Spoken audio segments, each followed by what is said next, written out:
Take me to the King. Hi, this is lesson number 3 from the book, The Key Still Unlocks the Door. The verse that we use in this book is from 2 Chronicles chapter 7, verse 14. And it says, "If my people, which are called by my name, shall humble themselves and pray and seek my face and turn from their wicked ways, then will I hear from heaven and will forgive their sin and will heal their land." This is from a prayer that Solomon prayed when he was dedicating the new temple in Jerusalem. But it actually started many years before, when God brought the children of Israel out of Egypt with a mighty hand, but they still yet, because of their unbelief, wandered in the wilderness for 40 years. But God didn't leave them alone. In fact, He told Moses to build a tent, and He called the tabernacle, and it would represent His presence that would dwell in the midst of the people. Now, many years have passed by, and the nation of Israel has been formed under the leadership of first King Saul and then King David.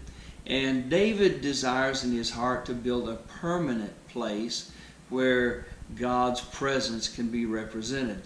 And so God doesn't allow him to do that because he was a bloody king, but He allows his son Solomon to build the temple. Well, Solomon, understanding human nature, he knows that man has the tendency to fail God. And so he prays a great prayer that we'll go into later. In 2 Chronicles 7:14 is God's answer to that prayer. But what I want to point out to you today is that it was in the heart of David to build a permanent resting place where the presence of God could be represented. And it didn't ever need to move anymore. It was already in the place that God had given to His people. I just want to tell you today that if you want revival, you have to go back to where God is. God doesn't follow men's whims or man's philosophy. He doesn't go chasing after culture. He is the same yesterday, today, and forever. If you want to have revival, you have to go back to where He is. You can find Him in His Word. Everything about Him, His holy and divine character. You can find His love and compassion. You can find His power there.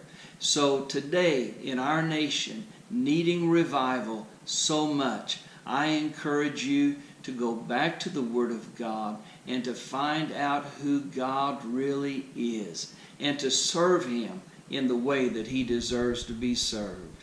God bless you today.